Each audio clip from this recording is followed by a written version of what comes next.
제가 지금 구약성경 322페이지 여호수아 3장 1절에 17절 말씀 제가 한 절 여러분 한 절 교독하겠습니다. 또 여호수아가 아침에 일찍 일어나서 그와 모든 이스라엘 자손들과 더불어 시팀에서 떠나 요단에 이르러 건너가기 전에 거기서 유숙하니라.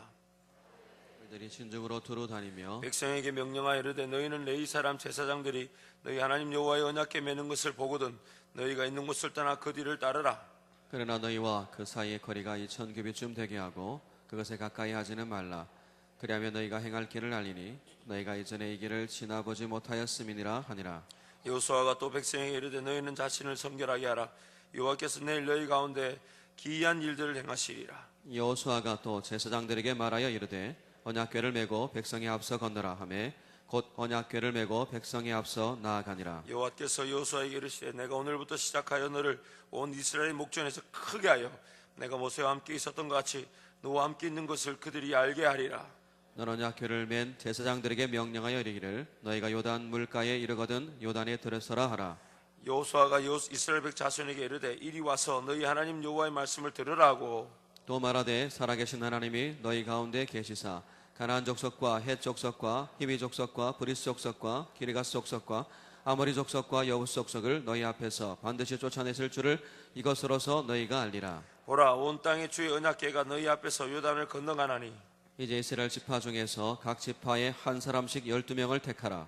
온 땅의 주 여호와의 궤를 맨 제사장들의 발바닥이 요단물을 밟고 멈추면 요단물 곧 위에서부터 흘러내리던 물이 끊어지고 한 곳에 쌓여 서리라.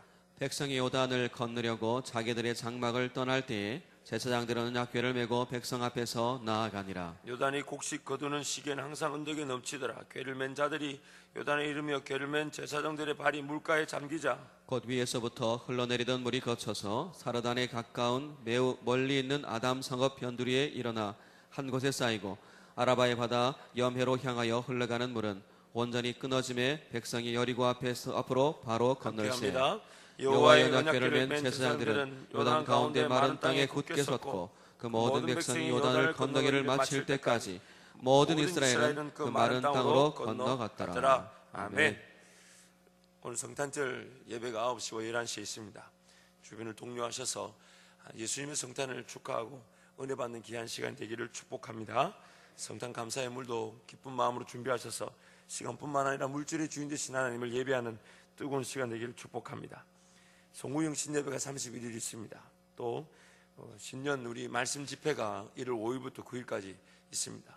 부단종 인도하게 될 것인데 하나님 귀한 말씀 우리 장자권의 그 분명한 권세의 말씀이 은혜 가운데 선포될 수 있도록 이런 기도 많이 해주시고 참여해 주시기 바랍니다. 유재명 목사님 초청 신년 축복성회가 1월 15일 목요일부터 토요일까지 우리 예배당에서 있습니다. 말씀이 항상 우리를 새롭게 하십니다. 말씀만이 우리를 살리십니다. 그 말씀의 잔치를 놓치지 마시길 바랍니다. 우리 청년부가 청년일보 6개국 단기 선교를 지금 준비 중에 있습니다. 1월 2일부터 출발하게 될 것인데 여러분 기도 많이 해주시고 약 90명에서 100명의 지체들이 단기 선교에 참여하게 됩니다. 여러분 많이 기도해 주시고 특별히 러시아 단기 선교에 한복이 필요합니다. 한복이 필요합니다. 어제 광고를 들었는데 그래도 한벌 들어왔습니다. 여러분 한복이 필요하니까 여러분 집에서 안 입으시는 거 몇십 년 된 거 다 괜찮습니다. 교회로 좀 가져다 주시면 귀한 선교 복음 전하는 일에 잘 사용될 줄 믿습니다. 우리 옆에 분에 한번 인사하겠습니다. 이제 5일밖에 안 남았습니다.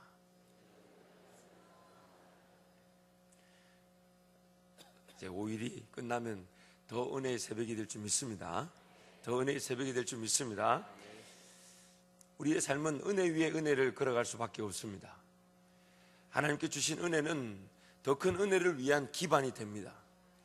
예수 그리스도께서 우리를 베푸신 그 사랑이 있었기에 우리는 오늘 성령과 함께 동행하며 예수가 하신 일보다 더 큰 일을 누릴 수 있게 되는 것입니다. 그래서 우리는 믿음에서 믿음으로 나아가게 되어 있습니다. 하나님 베푸신 은혜의 자리에서 더 큰 은혜를 바라보면서 오늘 하나님 우리에게 믿음에서 믿음으로 나아갈 수 있는 또한 동일한 은혜도 베푸시고 계십니다. 이것만이 오늘 우리 삶 앞에 놓여지는 삶입니다. 그렇지만 믿음에서 믿음으로 나아간다 이 말이 가지는 의미에서 우리는 이미 두렵고 떨리다는 걸 잘 압니다. 쉽지 않습니다. 만만치 않습니다. 오히려 보이지 않는 길인데 내 눈으로 보고자 하고자 하다 보니 놓치게 됩니다. 두렵고 떨릴 수밖에 없죠. 그래서 사도 바울이 빌립보서에서 우리에게 이렇게 말씀하고 있습니다. 너희 안에 구원을 이룰 때 두렵고 떨림으로 이루라. 두렵고 떨림으로 이루라. 그러나 그 믿음으로 나아갈 때 처음엔 두렵고 떨리지만 그 은혜를 누리게 될 때는 그 두렵고 떨림이 하나님의 일에 대한 기대감으로 바뀌어지게 됩니다. 여러분, 이 화학적으로요, 이 머릿속에 우리 몸에 일어나는 그 두렵고 떨리는 화학 반응은 내가 너무너무 기대가 되고 너무너무 좋아서 떨릴 때가 있잖아요. 와, 좋다. 그때와 동일하다고 합니다. 뭔가 보이지 않아서 두렵고 떨리기도 합니다. 그러나 동시에 내가 하나님의 은혜를 기대하게 될 때 또 두렵고 떨리게 됩니다. 왜냐하면 하나님 우리 앞서 행하시기 때문입니다. 하나님 우리 앞서 길을 열어주시기 때문입니다. 하나님 우리 앞서 그 모든 길을 알고 계시기 때문입니다. 아멘. 그래서 두렵고 떨림으로 우리 구원을 이루어가게 되는 것이죠. 아멘. 그래서 우리 이 순종의 자세만이 오늘 우리에게 있어야 될 줄 믿습니다. 왜냐하면 보이지 않으니까, 보이지 않는데도 발을 내밀어야 되니 믿음과 순종은 함께 가게 됩니다. 그렇지만 이 순종이 사실 쉽지가 않습니다. 오늘 말씀을 통해서 오늘 순종의 원리를 깨닫고 이 땅에 정말 우리 예수님이 하나님이신 그분이 사람의 몸을 입고 순종하기, 그래서 죽기까지 복종하셨던 그 원리가 오늘 저와 여러분 가운데 누려지기를 축원합니다. 아멘. 누려지기를 축원합니다. 아멘. 먼저 우리 재미있는 사실이 있습니다. 본문 말씀 보면 사진을 하나 띄워주십시오. 여러분 잘 보이실지 모르겠습니다. 애굽에서 나와서 저 밑에 이제 시내산에 가서 말씀을 받아서 올라왔던 첫 번째 길이 어디냐면 우리 어제 말씀을 살펴보았던 대로 가데스 바네아라는 가나안 땅 입구, 그러니까 가나안 땅 제일 남쪽이죠. 가나안 땅 입구에 왔는데 그 1세대, 출애굽 1세대가 가데스 바네아에 이르러서 하나님 말씀대로 순종하면 가나안 땅에 들어갔습니까? 못 들어갔습니까? 들어갔습니까? 못 들어갔습니까? 못 들어갔습니다. 기어이 정탐했던 40일에 하루를 1년으로 계산해서 40년 동안 광야에서 방황합니다. 그런데 40년이 끝난 다음에 하나님은 이스라엘 백성들을 옆에 땅, 그 암몬과 모압을 지나서 가나안 땅, 즉 동쪽 지역이죠. 가나안 땅 동쪽 지역으로 암몬과 모압 땅을 거슬러 올라가서 굳이 요단강을 가로지르게 하십니다. 이 요단강을 가로질렀다는 얘기는 가나안 땅 동쪽 허리로 들어가는 셈입니다. 마치 인천 상륙작전처럼 요단강을 굳이 지나가게 하십니다. 왜 그러셨을까요? 여러분 한 번도 질문을 안 던져보셨는 모양이에요. 가나안 땅 입구는 가데스 바네아입니다. 가데스 바네아입니다. 그런데 굳이 헤매게 하신다면 그 지금 삼각형 모양의 그 시내산 반도라 그러죠. 그 광야를 겪게 하셔도 되는데 굳이 옆으로 동쪽으로 가게 하셔서 암몬 땅, 모압 땅 다 지나고 그 가나안 땅 허리, 정중앙 허리 요단강을 가로지르게 하십니다. 왜 그렇게 하셨을까요? 여러분 오늘 우리 순종의 자리에서 이제 그만 보여주셔도 됩니다. 여러분 순종의 자리에서 순종이 안 되는 가장 첫 번째 이유, 물론 깨어있지 못해서 하나님의 음성을 듣지 못하기 때문에 순종 못하는 건 그건 말할 거 없고, 그렇지 않습니까? 하나님 말씀과 그 기도를 통해서 깨어있지 못해서 어디서 무엇을 어떻게 순종해야 될지를 모르는 건 그건 말할 거 없고요. 못 알아듣는데 어떻게 순종하겠습니까? 그런데 말씀을 듣는다 하고 기도의 자리에 있는다 하는데 그럼에도 불구하고 순종이 안 되는 이유가 뭐냐? 우리는 자꾸만 하나님의 그 놀라운 뜻을 우리 뜻으로, 우리 생각으로, 우리 판단으로 우리가 걸러냅니다. 왜 이렇게 해야 돼? 왜 이렇게 해야 돼? 여러분 순종이 안 될 때에 깨어있지 못해 듣지 못하는 건 말할 거 없지만 내가 깨어있어서 하나님 말씀과 기도로 듣지 못하는 거는 그건 당연히 순종이 안 되겠죠. 그런데 말씀과 기도의 자리에 나온다고 하는데도 순종이 안 되는 이유는 따가 납니다. 내가 내 생각과 내 판단과 내 분별력을 가지고 하나님의 뜻을 자꾸만 걸러냅니다. 걸러냅니다. 종종 우리끼리 그런 말이 있죠. 이거 왜 해야 돼? 이거 왜 해야 되지? 이거 왜 해야 되지? 그런 말 자체가 이미 하나님의 뜻을 내가 분별하고 판단하고 걸러내고자 함입니다. 무슨 말입니까? 보이지 않는 길을 가면서 보이는 내 눈으로 하나님의 길을 평가하는 거죠. 여러분, 요단 강가로 하나님 올리신 이유가 분명히 있습니다. 그 이유는 물론 하나님이 그 요단 강물이 멈춰 서는 걸 산처럼 쌓아 올리시는 걸 보면서 여리고와 그 가나안 땅에 있는 사람들의 간담이 서늘하게 만드셨죠. 그것뿐만이 아니라 요단 강물을 반드시 세우셔서 쌓아 올리셔야만 했습니다. 분명히 요단 강물이 얼마나 넘쳤는지, 몸의 시기, 거두는 시기에 넘쳤는지, 얼마나 깊은지 다른 건 몰라도 요단 강물이 쌓아 올라질 만큼 깊지는 않은 게 사실이겠죠. 그러니 하나님 끌어서 저 위에서부터 쌓아 올리셨겠죠. 내려오는 물은 계속 내려오니까 끝내 밑에서 물이 쌓일 거 아닙니까? 그리고 앞에서는 끌어졌으니 마른 땅이 됐을 것이고, 그리고 반드시 그 땅을 건너가야 합니다.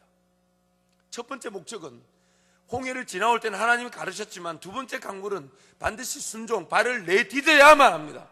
왜냐하면 믿음에서 믿음으로, 은혜 위에서 은혜니까요. 발을 내디뎌야만 합니다. 그래서 하나님 요단강을 인도하셨습니다. 그리고 또 더 큰 목적이 있습니다. 하나님이 출애굽시키실 때 홍해를 가르치고 홍해 밑으로 이들을 지나게 하신 목적이 뭡니까? 홍해 밑으로, 굳이 홍해길로, 홍해가 아닌 다른 길도 있었는데 굳이 홍해길로 인도하신 목적이 뭡니까?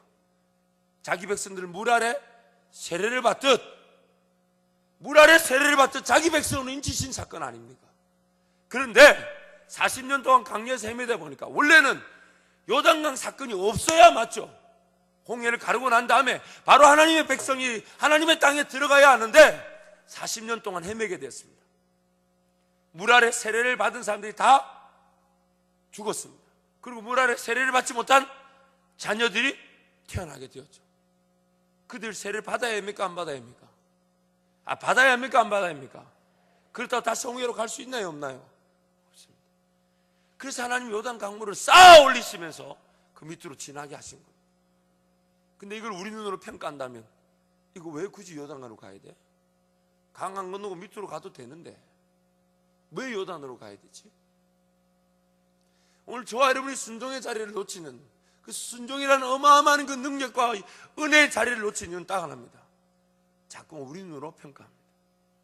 그래서 삶에 기적이 없는 거예요. 우리 눈에 보고 가자면 그게 과연 보고 가는 길이 기적이겠냔 말이에요. 순종의 자리를 놓치는 순간, 순종의 자리를 놓치는 순간 아무리 말씀 많이 읽어도 소용없습니다.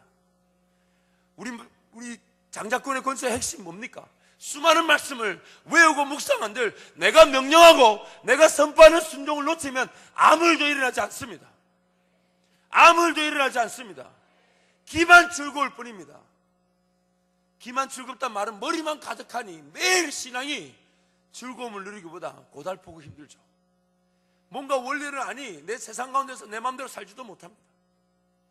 그러나 한 구절밖에 모른다 할지라도, 그냥 태초에 하나님이 천지를 창조하셨다는 그 창조의 하나님만 믿는다 할지라도 명령하고 선포하지 못할 일이 없습니다.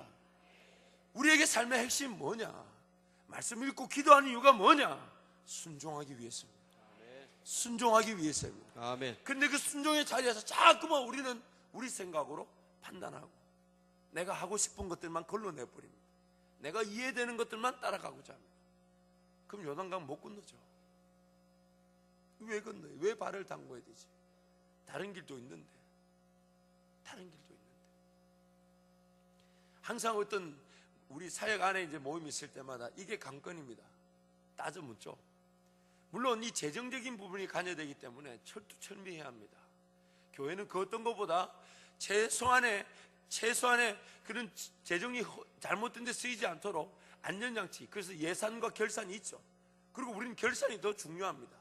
정말 제대로, 정말 하나님의 돈이 잘 관리되었는가 세어보아야 하니까요. 그러나 그것이 최소한의 장치이지 기적과 순종을 위한 걸림돌이 되어서는 안 됩니다. 그래서 더 깨어 기도할 수밖에 없는 거예요. 자칫 잘못하면 하나님 주신 은혜를 우리가 잘못 사용할 수 있기 때문에. 그러나 너무 안전장치로 가둬두다 보면 그 기적과 능력의 자리를 따라가지 못할 수 있습니다. 철저하게 깨어서 하나님 은혜를 구하나 정말 하나님 앞에 더 매달려야 하는데 우리 생각과 우리 방법이 순종의 자리를 걸러내고야 합니다. 그렇다면 이 순종의 자리에서 내 생각과 내 판단, 내 이 이해력이 먼저 앞서는 이유는 뭘까요? 분명히 순종해야 될 걸 알면서도 이게 긴가민가한데, 근데 끝내는 순종하지 않게 되는, 내 생각과 내 판단을 더 의지하게 되는 이유는 뭘까요? 오늘 말씀에서 그 답을 찾겠습니다. 14절 말씀, 3장 14절 말씀, 함께 하나님의 말씀을 선포합니다. 백성이 요단을 건너려고 자기들의 장막을 떠날 때에 제사장들은 언약궤를 메고 백성 앞에서 나아가니라. 말씀을 띄워주십시오. 이 언약궤가 오늘날 무엇을 뜻하는 거죠? 이 법궤가 무엇을 뜻하는 겁니까? 언약, 약속이잖아요. 그럼 무엇을 뜻하는, 오늘날 우리에게 무엇을 뜻하는 겁니까?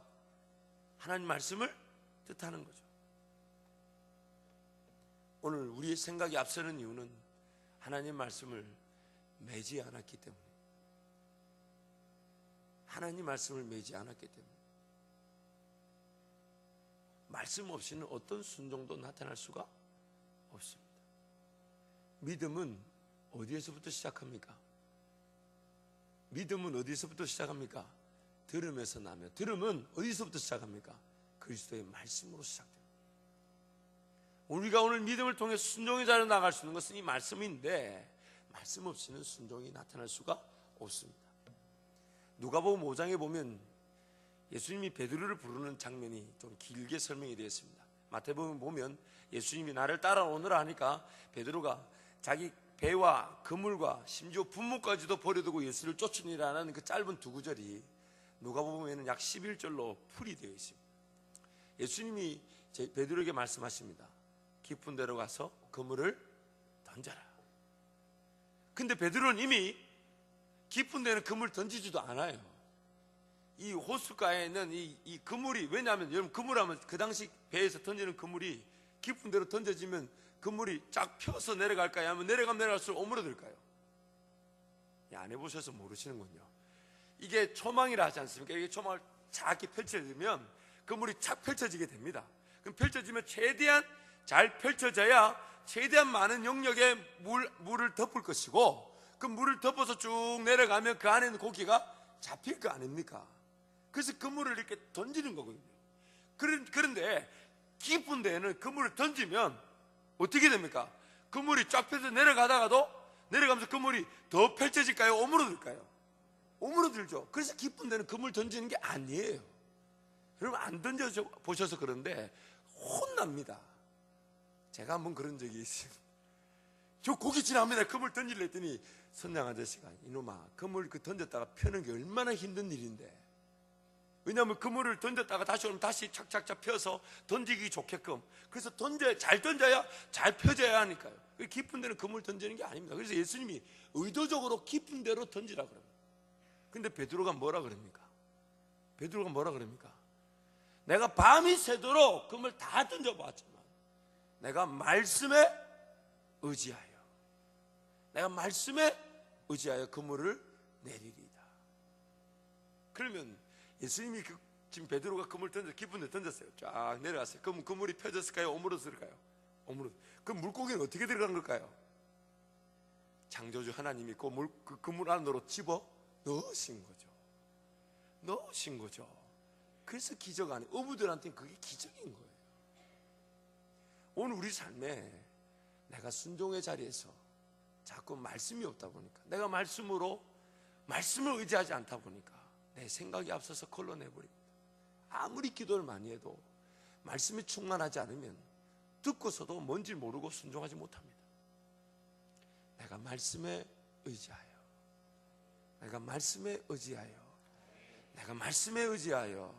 그물을 내리리이다. 하나님 말씀을 묵상하는 것은 양식과 같다는 말이 이 말입니다. 여러분, 오늘 내가 감기가 걸린 것은 하룻밤 사이에 바이러스가 들어온다고 걸리는 일이 아닙니다. 그동안 몸이 좀 지쳐 있었고 면역력이 뚝뚝뚝 떨어지다 보면 작은 바이러스 하나에도 감기가 걸리게 되어 있습니다. 오늘 우리 영적 생활도 마찬가지입니다. 주의 말씀이 내 발이 등에 내 길이 비친 이유고 내 양식인 이유가 여기에 있습니다. 오늘 내가 성경 한두 장 묵상하지 않았다고 당장 죽지 않습니다. 그러나 그렇게 서서히 면역력이 떨어지다 보면 나중에 영적인 아주 사소한 것에도 마음의 상처를 입고 아주 적은 일에도 우리 넘어지고 실수하게 되어 있습니다. 하나님 말씀은 있으면 좋고 없으면 좋는 그런 없어도 괜찮은 그런 수준이 아닙니다. 없으면 망합니다. 내가 오늘 한 구절 말씀을 묵상하지 않고 하나님 말씀을 양식적으로 먹고 있지 않다면 반드시 면역력이 떨어져서 쓰러질 날이 오고 있는 겁니다. 반드시 면역력이 떨어져서 작은 것 하나 감당치 못하고 싸우고 다툼이 일어날 수밖에 없습니다. 마음의 상처 피할 수 없습니다. 그러나 이 말씀으로 내가 면역력을 계속 영적 면역력을 강화하다 보면 크게 넘어질 일도 단순히 그저 허허 웃고 하나님 은혜를 구하고 맙니다. 지난날에 이 정도 일이면 싸우고 다퉈야 될 일도 말씀을 통해 면역력이 강화된 상태에서는 그저 한번 쓰다듬어 주고 하나님 은혜를 구하고 지나가 버리고 맙니다. 이것이 영적 파워입니다. 이것이 영적 파워입니다. 그러므로 이 말씀을 의지함으로써 순종하게 되는 것입니다. 분명히 보이지 않습니다. 왜 그래야 되는지 모릅니다. 그러나 여호수아를 보십시오. 백성들에게 강하고 담대하게 선포. 그래서 1장에 3장 말씀 보면 같은 말씀이 3번 반복됩니다. 하나님 너희를 위해 기이한 일을 행하신다. 내가 이전보다 더 큰 일을 본다고 하나님 나에게 말씀하셨다. 모세에게 베푸셨던 은혜보다 나에게 더 큰 은혜로 너희들을 위해 지도자 나를 세우신다고 확신하셨다. 여호수아의 그 고백이 바로 말씀에 의지했기 때문에 그런 고백을 할 수 있게 된 것입니다. 두 번째로 이 말씀을 의지한다는 말은 이 성경이 이렇게 표현합니다. 맨다라고 얘기합니다. 맨다. 여러분 이 맨다라는 말 쉽게 생각하면 됩니다. 왜냐하면 블레셋 땅에 갔던 법궤가 이스라엘로 돌아올 때에 그래서 그 위에다가 소 끄는 이 수레에다가 법궤를 올렸죠. 근데 기어이 사건이 나고 납니다. 사고가 납니다. 이 소가 이 법궤를 싣고 가다가 이제 울퉁불퉁한 길을 가니까 법궤가 넘어지려고 하니까 당연히 웃사가 그 법궤를 넘어지지 않도록 붙잡았죠. 그 어떻게 됐습니까? 죽었습니다. 하나님 말씀이 절대적인 하나님의 임재이며 이 죄인들이 가까이 할 수 없는 것인데 이 죄인이 손을 대다 죽어버렸죠. 무슨 얘기냐? 레위기 말씀 보면 법궤는 항상 사람이 구별된 사람들이 짊어지게 되어 있습니다. 하나님 말씀은 항상 짊어져야 합니다. 이 짊어진다는 말은 내가 원할 때 들었다 놨다 하는 게 아닙니다. 짊어졌다는 얘기는 다른 걸 할 수가 법궤에 짊어지고 삽을 들기나 하겠습니까? 내가 원하는 걸 할 수가 있습니까? 아니죠. 말씀에 붙들린 삶을 의미합니다. 내가 원할 때 말씀을 펴는 수준이 아니라 말씀을 맨다는 것은 말씀 그 자체에 내가 매이는 것을 뜻합니다. 말씀을 메고 간다는 것은 말씀 그 자체에 내가 사로잡히는 걸 뜻하는 거죠. 내가 필요할 때, 내가 원할 때, 내가 하고 싶을 때 말씀을 펴는 수준이 아니라 오늘따라 은혜가 되네 하고 말씀을 읽는 게 아니라 나는 말씀을 메고 살아가야 합니다. 그래서 뭔가 항상 맨다는 말이 여러 가지 의미가 있습니다. 다음에 좀 더 깊게 나누겠지만 이 맨다는 말은요 나를 불편하게 만듭니다. 왜요? 말씀이 나를 찔러 쪼개니까요. 그래서 말씀이 완전히 사로잡히게 만들어주잖아요. 내가 필요할 때 내가 맸다 놨다 할 수 있는 게 아닙니다. 이걸 맨 걸 놓는 순간 우리는 영적 영양분이 확 떨어지고 면역력이 떨어질 수밖에 없는 겁니다. 끝까지 인생 끝나는 그날까지 우리 말씀을 메고 살아가는 것입니다. 그래서 말씀을 메었기에 그 말씀에 붙들렸기에 어디든 말씀이 가는 대로 우리가 끌려가게 되어 있습니다. 말씀이 가는 대로 내 삶을 인도함 받게 되어 있습니다. 그래서 말씀이 우리를 순종의 자리로 인도하는 것입니다. 말씀이 우리를 순종의 자리로 인도하는 것입니다. 아멘. 저희 어머니가 지나고 보니까 참 그때는 왜 그러셨는지, 그러나 지나고 보니까 그만큼 큰 은혜가 없었어요. 제가 그를 알고 고등학교를 졸업해서 이제 떠날 때까지 저희 어머니는 매일 가정 예배를 쉬지 않으셨습니다. 가끔씩 이제 본인이 새벽 기도하다 좀 늦게, 그래서 이제 학교 갈 시간 좀 지각할 것 같은데도 오셔서 학교에 전화부터 먼저 하십니다. 저희들 눈앞에 전화하십니다. 선생님 죄송합니다. 제 아들이 오늘 좀 늦겠습니다. 때리셔도 괜찮습니다. 그 말은 꼭 왜 하셨는지, 때리셔도 괜찮습니다. 혼내셔도 괜찮습니다. 그렇게 전화해놓고 예배를 드립니다. 그리고 매일 성경을 한 장씩 읽히셨습니다. 매일 성경을 입으로 한 장씩 읽히셨습니다. 그리고 그때 성경을 11독 했답니다. 여러분 가운데 늘 있는 일이라 놀라지도 않으시네요. 여러분, 지금 지나고 보니 그만큼 큰 은혜가 저에게 없는 거예요. 그만큼 큰 은혜가 저한테 없는 거예요. 하나님 오늘 저를 이만큼까지 불러일으키신 게, 저는 그 어머니가 말씀을 일으키신 그 말씀 때문에 그래도 제가 이 큰 은혜, 제가 상상할 수 없었던, 제가 살고자 했던 그 삶 그 이상의 삶으로 말씀이 저를 인도했다고 저는 확신합니다. 오늘 우리에게 필요한 것은 말씀입니다. 내가 말씀에 의지하여, 말씀이 아니면 우리는 순종의 자리를 놓쳐버리고 맙니다. 자꾸 내 생각에 걸러버리고 맙니다. 말씀만이 우리를 기적과 능력과 순종의 자리로 인도하십니다. 아멘. 그러므로 이 말씀이 날마다 묵상되기를 축원합니다. 아멘. 이 말씀이 날마다 묵상되어지기를 축원합니다. 여러분, 이 땅에 예수님 오늘 오셨습니다. 오늘 예수님 오신 날을 기념하는 성탄절입니다. 근데 예수님이 이 땅에 오실 때 무엇으로 오셨습니까? 뭐가 육신이 되었습니까? 말씀이 육신이 되었습니다. 말씀이 육신이 되어 우리 가운데 거하시네. 근데 이 말씀을 무시하고 읽지 않고 내버려 둔다면 어떻게 될까요? 그래서 맨날 우리가 자충우돌 인생길 몸으로 겪어왔던 것입니다. 마치 수학 공식을 알면 쉽게 풀 일을 기어이 몸으로 쭉 다 풀어왔던 것입니다. 이제 이 말씀만이 우리의 생명인 줄 알아 이 말씀을 메고 말씀을 지고 살아가기를 축원합니다. 아멘. 말씀을 지고 살아가기를 축원합니다. 아멘. 이 말씀만이 우리를 기적과 능력과 순종의 자리로 인도하실 것입니다. 아멘. 이 말씀이 우리를 더욱더 새롭게 하실 것입니다. 그래서 여러분, 성경책 들 때 이렇게 들고 다닐 수가 없어요. 가슴에다가 딱 이렇게 붙이고 다닐 수밖에 없어요. 우리 목사님, 담임 목사님 말씀 들고 다니시는 거 한번 보세요. 이게 여기서 내려온 적이 있는지 없는지. 안 보셨습니까? 여러분, 말씀을 이렇게 들고 다니세요. 이게 아니에요. 말씀을 내가 가슴에 항상, 왜냐하면 말씀을 메고 말씀 묵상함이 유일하게 나를 살리는 길이기 때문입니다. 저와 여러분의 삶이 이 말씀으로 충만하기를 축원합니다.